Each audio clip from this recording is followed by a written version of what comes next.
Ever since I was little, I've had this affinity with the ocean. A child of the tide, I always felt this pull to the water, and as soon as I could, I spent as much time possible in, on, or near it. I've never felt smaller than when I'm floating on the water, just a tiny dot on that big, vast blue. It should make me feel scared, but for some reason it doesn't. It feels like home. I've learned so much from the ocean. It gives me bubbling joy, helps me find peace, shows me its strength, and challenges me to find my own. It has taught me that just like in life, sometimes you get stuck in the impact zone, but by diving under the wave and swimming through, you find where the magic lies.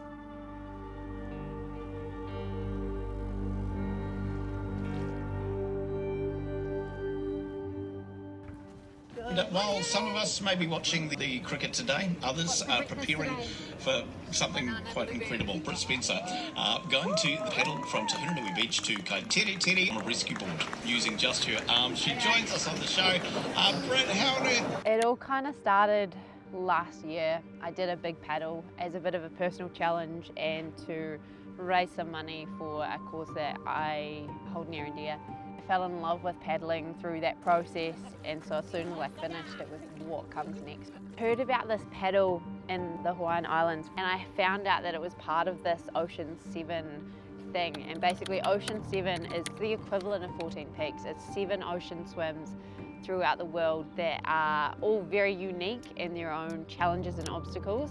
And among the remaining 6 was the Cook Strait, and I thought, I cannot pass up on the opportunity to test myself in my own backyard. It's only 22 k's across at the shortest point, but we're talking crazy strong winds, insane currents and tidal flows, freezing cold water, home to some really friendly, curious great white sharks, and I'm gonna do it. I basically am gonna be the first female and the first New Zealander to cross the Cook Strait on a prone paddle board or a rescue board, which is as bonkers as it sounds.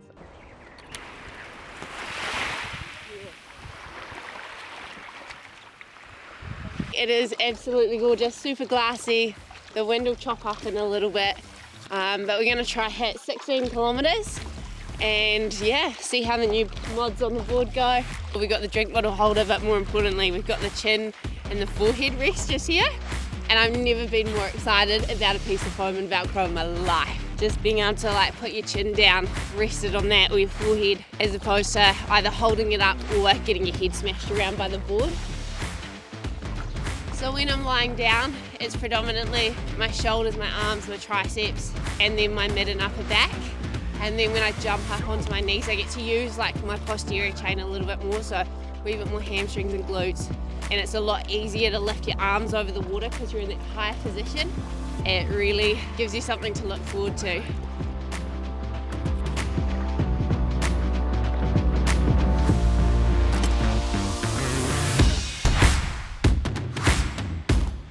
I've been around sport pretty much my whole life to a certain extent. I've done it in different forms, but my real passion is strength and conditioning coaching. And here it's a fun balance of training myself for a paddle, but also maintaining a lot of lower body athleticism and power because I still have to compete for surf lifesaving over the summer.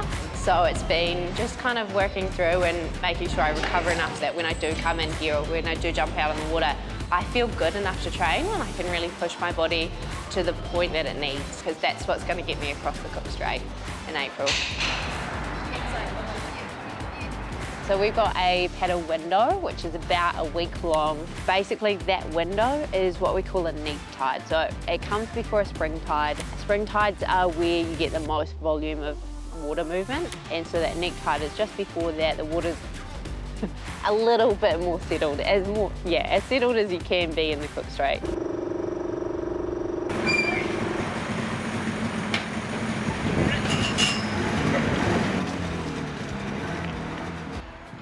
I met Britt 15 years ago now. I was an instructor for the IBs, and now she's racing, and she can beat me anytime.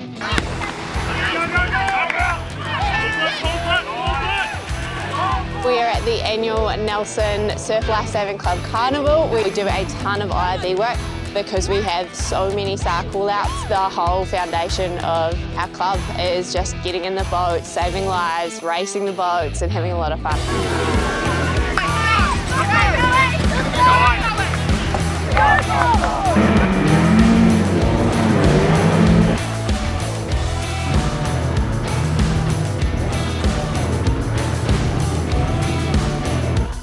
We basically are a family without a home at the moment. We do not have adequate facilities to do what we need to do as effectively as we can.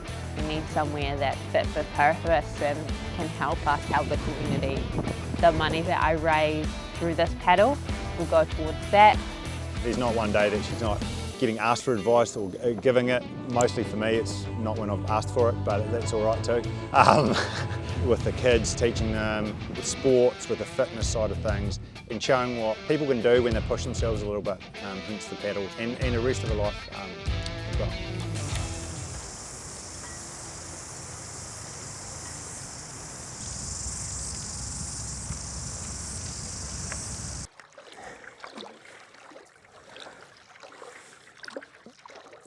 So phase 3 of training prep is all about intensification. So we're building our distance slightly on our big paddles. We're in the trenches of training, so my body's feeling quite fatigued. I'm also juggling my training on the board with IRB racing and surf lifesaving, but I'm doing my best to focus on recovery. And yeah, so far on the water we feel pretty good, which is exactly where I want to be, but definitely taking a toll on the body.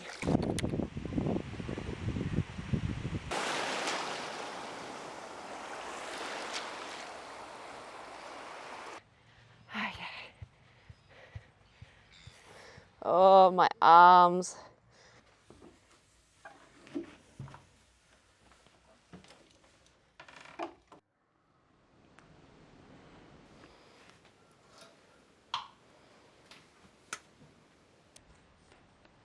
Five years ago, I had a bit of a sporting accident and had to have surgery to reconstruct my foot. A month after the surgery, I was rushed to hospital pretty urgently. I had kind of been feeling this tightness and this pulling in my chest, and anytime I inhaled it started hurting, and then by that second day, every time I exhaled, it was agony. My mother, bless her, just had this intuition, think something really bad is going on here. So they did a D-dimer, which is a blood test, and came up that I had a clot somewhere in my body. And then I had to go in for a CT scan. I held my breath in excruciating pain, and the results came back that I had multiple blood clots in each lung. By that time, my lung was dying off, particularly my left lung, and I was just losing capacity to breathe and use my lungs, which was extremely painful, extremely traumatic, and so scary. And I did not think I was gonna be around to like keep doing me. I didn't think I was gonna make it through the day. I don't even know how to put it into words half the time, but the ability to breathe, let alone move your body and do the things that you love, is not a guarantee, and that day I learned it.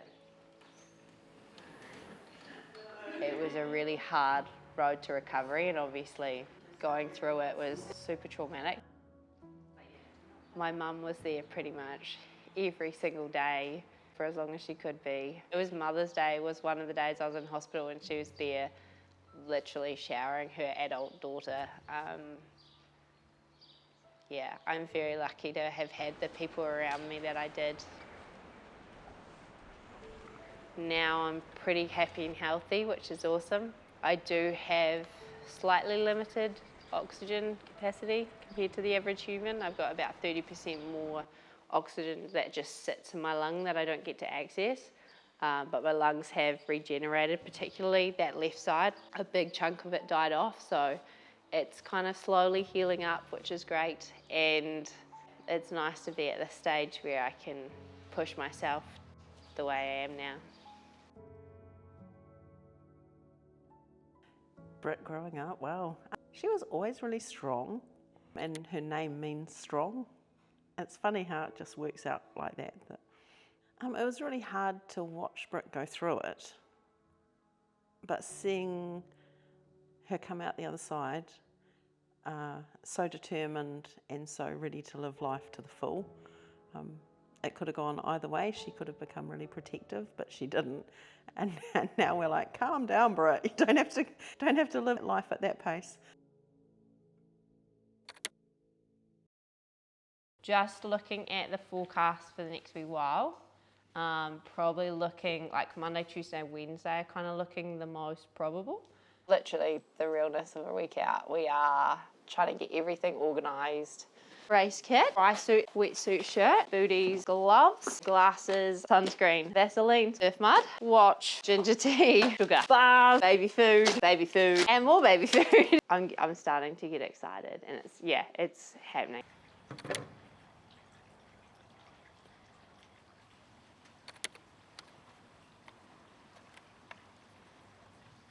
Because let's be honest, it's the Cook Strait. Like, there's a very real chance I don't make it. I will, but it's gonna throw everything at me. I think you'll feel better if you make a decision picking the best day.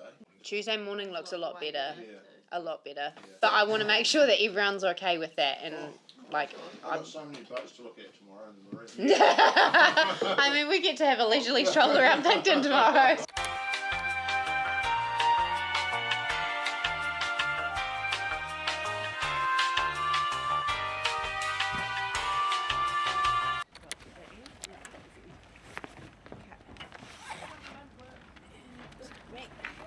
It's 5:15. We're going to be hitting the water by 5:30 to be out at Pirano at 7:30ish.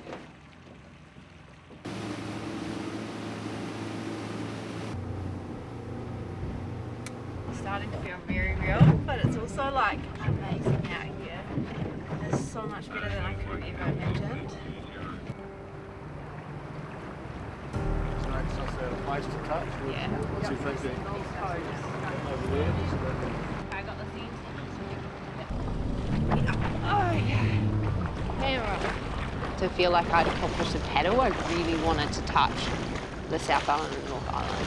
And so I was going in, and this water was just sucking away around the rock, and I was really struggling to get in.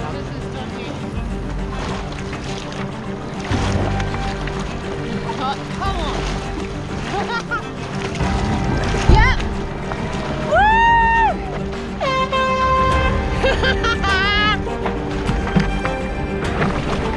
Where are we going? North Island.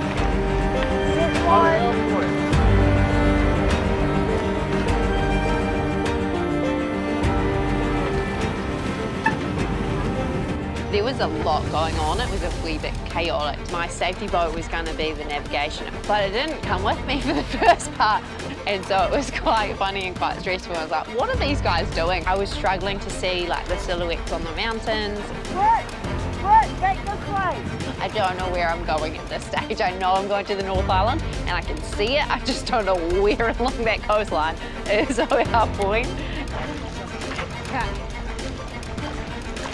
I put on a wetsuit shirt. That was keeping me warm, but it was restricting my movement so much.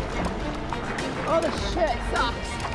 Fighting the material as you're lifting your arms up, and as soon as I could take it off and be warm enough to sustain the whole paddle, I did. And as soon as that happened, like I just had that freedom of movement, and all the stresses of kind of the start had gone, and I was just like, cool, let's do this, let's enjoy it, let's have a good day and get to the North Island.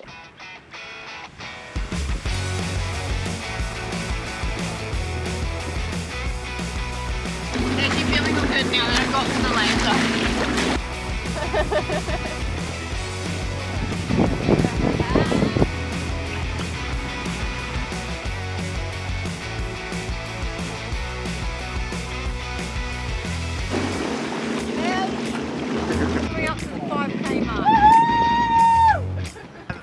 pretty proud and pretty honoured to be on here today watching you do this.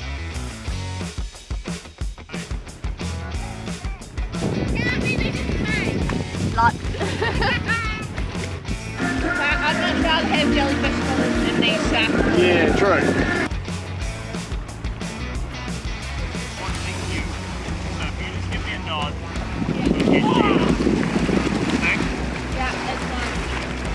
Do you want me to pee on you? No, please do or no. I just keep paddling, the water kind of flushes it, and I can kind of distract myself for long enough that it just dies down eventually.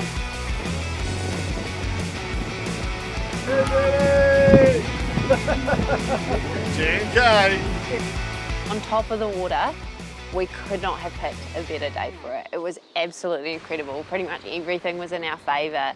It was amazing. Under the water, I mean, the Cook Strait is a beast.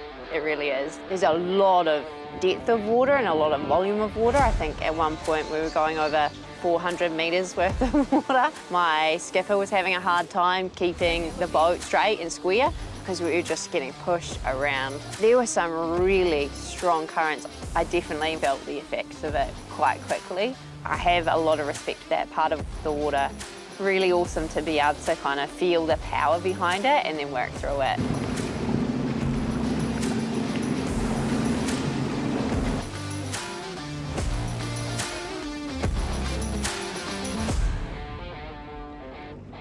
Britt, you just hit 15! How are we feeling, Britt? I have to go dark mode when I'm on my knees. When I'm paddling and I'm in a world of pain, I go into this place that we call dark mode. I'm just so focused on putting one arm in front of the other and just battling through the pain. And at that point, I was in a lot of pain through my back anytime I jumped up on my knees. And I just had to push past the pain and just keep going and keep going and keep going because I knew I was so much stronger against the currents and so much faster on my knees. And I was like, Courtney, like, I am in so much pain right now. I need you to get my phone and I need you to read Laurie's message because I need to hear it. I just want to take a tiny moment to tell you how incredibly proud I am you're about to conquer the Cook Strait. It's a bold and brave challenge, and honestly, just attempting this is crazy, but it's so you. Your ability to amaze and uplift everyone surrounding you knows no bounds. Even in these final days, when I was supposed to be your crew, you ended up being my life raft. Crossing the Cook is no small feat.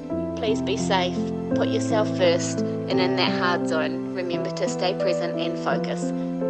April 16th, 2024. It's your day to push limits and set new benchmarks.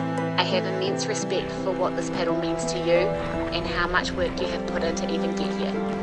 You've already achieved something extraordinary just by daring to take on this challenge. I'm proudly cheering you on with every paddle stroke. Go get 'em, Brock. Make history.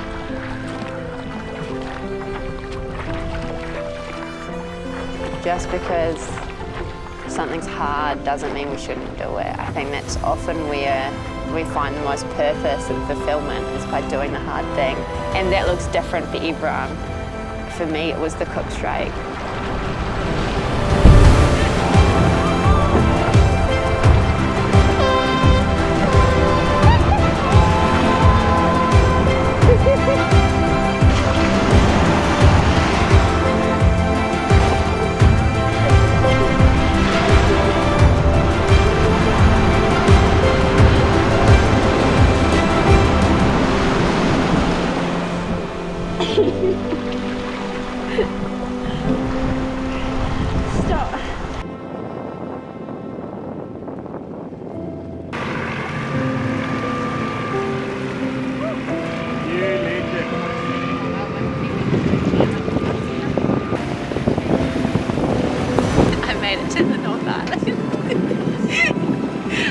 We just crossed the Cook Strait in just over 4 hours. It's like, oh my gosh, like, I don't even know.